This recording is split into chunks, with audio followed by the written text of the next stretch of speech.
Hi everyone, my name is June, and today we're going to be exploring Out of Bounds in Kirby Air Ride. In case you're unfamiliar, Kirby Air Ride is a racing game from 2003 for the Nintendo GameCube starring Kirby, everyone's favorite genderless squishy pink alien blob. Such a pleasant little squish. So let's start at the opening splash screen. Kirby comes flying in on a little warp star, but when we move the camera, it's surprising to see how far away Kirby actually is from the background. There's something similar on the end screen after a race, too.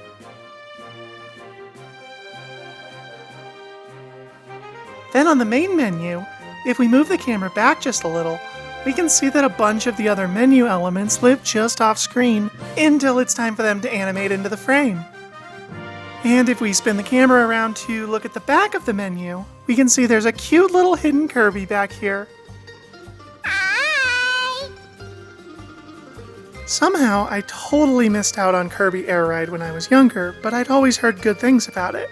A sequel actually just came out a few days ago, which, believe it or not, I didn't even know was coming out when I started making this video. So, going into this video, I really only knew two things about this game. Number one, they made Kirby angry for Americans. And number two, this commercial from when I was a kid.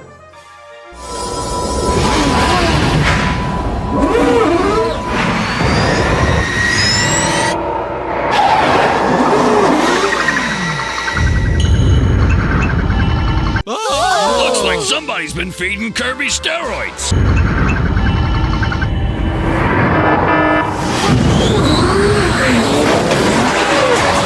Yo! Yo, holy shit, he dead! Oh, he dead for sure! If you can't beat 'em, eat 'em. Chew up the competition with Kirby as he jets across 20 gap-busting race courses in Kirby Air Ride, only on Nintendo GameCube. Rated E for everyone. GameCube. So really, the main thing you need to know for this video is there's 3 game modes. Air Ride, which is kind of just what you'd expect from a racing game. Top Ride, which plays sort of like a top-down Mario Party racing minigame. And City Trial, where you run around a big city looking for upgrades you use to compete in a stadium match against everybody else's upgraded machines. Okay, let's dive right into the actual tracks. In the middle of the Fantasy Meadows track, there's this windmill that's normally hard to get a good look at when you're racing by. The windmill looks like it's powered by dragonfly wings, which is a super cool detail. And also this made me realize I had no idea what windmill spokes were called. Turns out they're called sails. Just like a lot of other games of this era, a lot of the fun background details are actually flat, two-dimensional images. Some of them are even animated, like these balloons in the distance in the Beanstalk Park track.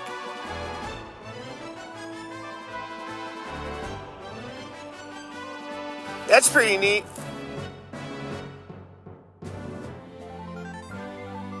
I also really like this funky eclipse in the Nebula Belt track. It really feels like there should be something behind it, which I guess is why it's a great effect. And then, while we're in Nebula Belt, let's take a moment to appreciate some of the 3D background elements. Specifically, I really love the way that this repeating texture was wrapped around on this spinning planet. It's completely out of sight, and so funny if you look at it up close. You can't ever see the top of the planet from the track, so I think it's a perfect solution.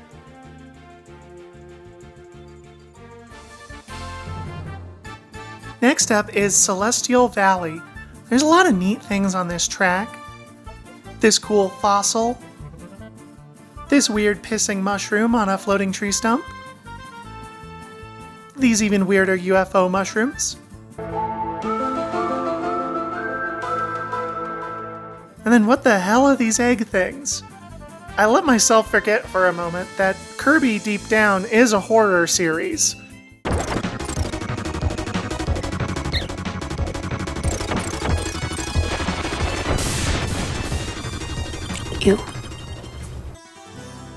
The spooky background details continue on into the Sky Sands track, with these monsters etched all over the place.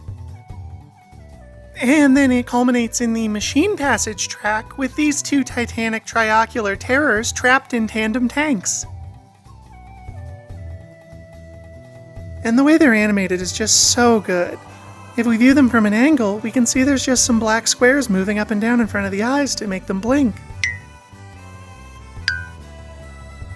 And then this has nothing to do with funky eyeball monsters, but since I mentioned Sky Sands, check out this crab.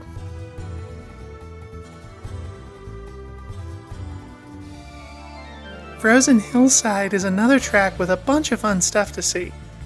This track just straight up has a flying whale, which is pretty wild. Here's the whale up close.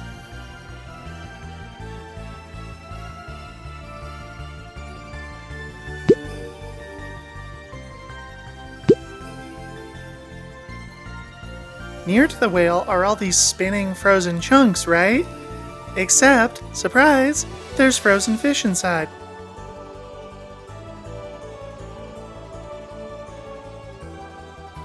And then here's a fun wide view that shows everything spinning is actually all spinning together as one unit.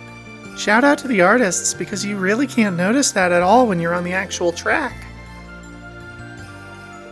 The last thing in this track is what I initially assumed were flowers, but are actually little frozen butterflies, which is both cool and a little bit depressing.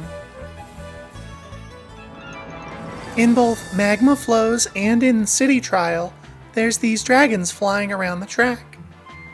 It's obvious at a glance that the textures are different, but until I looked at them up close, I didn't realize that the 3D models themselves were different as well.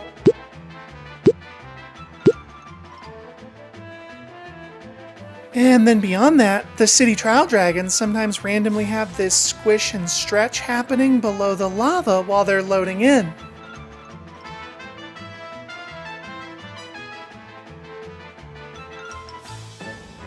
Also, here's an up-close view of those weird little lava testicles floating around the stage. Here's something unexpected I ran into while looking around the top ride tracks. When you zoom the camera out on most of them, you can see that there's not too much off-screen. It's mostly just the track and the fixed background. But for some reason, the light track is absolutely massive off-screen.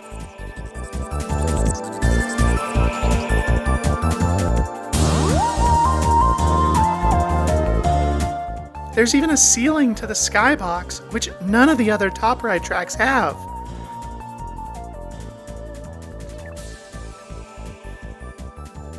I wonder if this was originally going to be used as the background for a different space-themed track, maybe before they made Nebula Belt?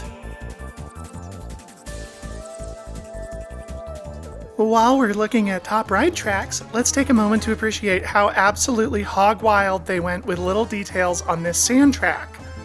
This wiggly statue of, apparently, 1960s Iron Man. A bridge made of teeth. A bunch of dancing cacti. And then, most importantly of all, this friend named Ant Doom. Even though it never actually leaves its little sand trap, it is fully modeled if we look at it below ground. Also, there's this fun little detail that whenever Ant Doom goes apeshit, the cacti join in. And then before we move on from top ride tracks, I want to show this fun little animation trick I noticed in the metal track. You see how these pistons have this little pop of orange? If we go all the way behind the map, we can see how they did this effect. Rather than any kind of particle effects, it's just another cylinder with a flame texture on it. We've mentioned City Trial a couple times, but let's dive in a little deeper into a few things. First of all, whenever you start a round of City Trial, there's a chance it might be night instead of day. Repositioning the camera shows us that nighttime is just a blue tint overlaid on the background. The same effect gets used when the Silent Hill fog event happens. Honestly, I think Kirby would fit in perfectly in Silent Hill. Mary?